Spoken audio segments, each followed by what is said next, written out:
Welcome to Her Radiant Edge, the podcast for women who refuse to build small, live small, or show up as anything less than all of who they are. Bold business, deep alignment, and the unapologetic pursuit of her. I want to talk about that word today. One word, 3 letters, her. I've been sitting with it, the weight of it, the history of it, what it actually means when a woman finally steps into it rather than just reads it as a pronoun. Because I think we've been told that her is just a label, something you assign to someone, a grammatical placeholder. But what if her is an actual destination? What if her is what a woman becomes when she finally stops apologizing for the fullness of who she is? Welcome back. I'm Wendy Burge, and this is Her Radiant Edge podcast. If you're new, I'm glad you found your way, and if you've been walking alongside me for a while, you already know I follow the thread wherever it leads. I trust the pattern more than the plan. Today, I am celebrating that this is my 12th episode of this podcast, and I will be sharing that I am shifting a few things. However, before I begin, I thought it might be a good idea to reintroduce myself to new listeners. I am Wendy Burge. For more than 3 decades, my work has lived in the intersection of human potential, business, and transformation. I began my career as an art therapist and wellness practitioner, eventually owning and operating a chiropractic wellness clinic for 17 years early on in my career. I transitioned into consulting after my divorce, and for the past 18 years, I've taken all that I learned and worked with other professionals building their own authority-based thought leadership. And those years have taught me something no marketing framework ever could. Real authority is felt long before it's explained. And for many of those years, I have watched women build amazing professional careers and businesses only to see them be overlooked and misunderstood when it came to their authority. I've studied marketing and personal development, trying to get to the core of this issue, and then one day I understood the truth. No matter how hard a woman performed in business, the system was just not built for us. What I began to see again and again was that women weren't missing skills, intelligence, or discipline.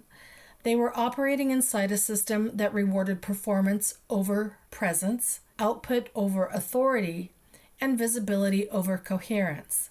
So women adapted, they've over-delivered, and they over-explain. And I can honestly say I have been the poster girl for that. But I've also understood this made us easier to understand instead of being more clearly recognized. And slowly, authority became fragmented, spread across roles, expectations, and external measures that were never designed to reflect the depth of who they were or the standard they held. My solution was to create something different. And the thread lately, it keeps bringing me back to one place, to her. So today, I want to share what I've been noticing as someone whose entire body of work is built around helping women step into their authority, and what has been quietly shifting in me as well. You might have noticed there's a slight change in the name of this podcast. This isn't a teaching episode, and there's no framework, no downloadable PDF. It's just me talking to you, woman to woman, about something that feels important to name out loud. Why I added her to the name. So here's what's happened.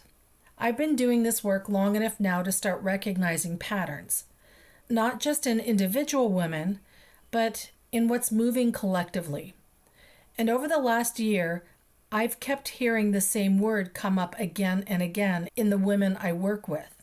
Not the language of the programs, and not within the industry vocabulary around positioning or authority or visibility, but her, as in, I finally feel like I'm becoming her. Or something cracked open and I saw her walk in.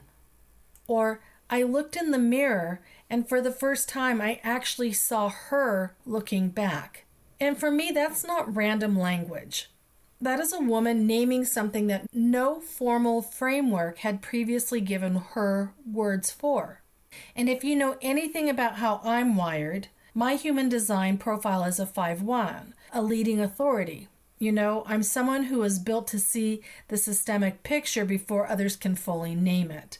I see patterns and I track what's emerging. That's my conscious sun energy I carry in gate 17. So that strategic visionary element allows me to see when a pattern is real. I can't ignore it, and I've stopped ignoring this one. I have added her to the name of this podcast, not as a branding or marketing pivot, but as a declaration. Her is not who she was. Her is who she becomes when she stops performing and starts inhibiting. And I want to be very specific about what I mean by that. It's not a personality type. It's not an archetype you identify with intellectually. It's an embodied state. A woman arrives in her when the gap between her deepest knowing and how she actually shows up in the world finally closes. The addition of the word her to radiant edge creates a powerful resonance that is undeniable, and it points directly towards the work I do with women in business, which is all about closing that gap. What I'm watching in women right now. So let me tell you what I'm genuinely watching unfold, because this is the part that gets me fired up every time I try to articulate it. The woman in my world, and I work with women who are established. So coaches, consultants, facilitators, healers, and business owners, women who have built real businesses and carried real authority in their fields. And we're talking women in their 40s, their 50s, and 60s who have done the work, the therapy, the coaching, the certifications. They've taken the retreats or offered them, and they have their own spiritual practices. So these women are not beginners, yet many of them are still waiting for permission. They're still softening on their pricing. They're still over-explaining their expertise. They're still wondering why, after everything they've done and learned and built, that there's something that hasn't been fully opened. And what I'm watching, slowly, persistently, and undeniably, is women are starting to name that thing that is still incomplete, and them choosing to walk toward it rather than around it. I'm watching women deconstruct the limitations that they've been taught, not with rage, but the kind of deliberate, anchored clarity. A woman who looks at the version of herself that she's been performing and says quietly, "That's not her. I'm ready for her," in all caps. That is a movement, and my body of work has always been in service of that movement, which brings me to something specific I want to share with you. The work that bridges business and becoming. So for years now, I've been working with women on what I call authority stabilization. It's not about building confidence or about learning how to market better, and many times it's not even about becoming more visible. It's about closing the gap I just named. That space between the authority a woman genuinely holds and the way that authority is being perceived and responded to by the market. And what I have come to know, not just intellectually, but through years of working with women, is this. That gap is not a marketing problem. It is, however, an embodiment problem. And what this looks like? Proven impact, but incomplete recognition. So they've built something real, and their work will deliver results, yet the depth of their authority isn't being fully recognized. What they know to be true about their value isn't consistently mirrored back in the market. So the truth is, the results alone that they create does not establish authority, but recognition does. Effort where authority should lead. Instead of being self-evident, their value still requires explanation, persuasion, or over-delivery. This creates friction, attracting clients who need convincing rather than those already oriented towards their leadership. So when authority is stabilized, the effort becomes optional, not required. Or authority that hasn't been fully stabilized. This isn't necessarily a marketing issue or a confidence gap. It's an authority stabilization misalignment. So when their authority is stabilized in the field, the visibility stops working against them and clients naturally orient themselves towards them. The truth is that authority isn't built by doing more, it's established by being unmistakable. So when these gaps close and a woman stops performing authority and starts inhabiting it, she stops compensating for her knowing and starts operating from it. The version of herself she presents to the market and the version she knows herself to be in private finally become the same woman. That's what her means in the context of my work. Her is the version of you that shows up when you stop asking for permission, when you stop shrinking to fit frameworks that were never designed for the kind of authority you carry, when you finally let your pricing, your positioning, and your presence align with what you actually know to be true about your value. And this year, I'm formalizing that in a way that I haven't before. It's called her authority field. What is her authority field? Well, it's a new kind of space for women leaders, not to fix them and not to teach them how to compete inside broken structures, but to offer a place where authority can settle, integrate, and stabilize. Recognition can finally follow without force. Inside her authority field, the work is subtle but profound. And we're refining positioning, language, and decision-making so they align with who you already are, not who you've been trying to be for a system to understand you. That alignment stabilizes and something shifts. Clients respond differently, decisions simplify, and leadership begins to work with you instead of asking more from you. This is not an experience you join because you're striving. It's one you enter because you're ready to stop compensating. Her authority field is a space for women whose expertise runs deep and who sense it's time for recognition to finally catch up. They've earned their expertise through lived practice, credentials, and time. And while their impact is real, recognition hasn't always kept pace. Her authority field exists for this exact moment, when allowing your authority to stabilize becomes the most strategic move you can make. You don't need more credentials, confidence, or visibility. Understanding the standards of authority begins here. What you need is a place where your authority can settle, integrate, and be reflected to you clearly, cleanly, and with discernment. It will be a 6-month collective experience for established women to start stabilizing her. It's not coaching. There's no fixing, no pushing, no proving. It's not a course. There's no information overload.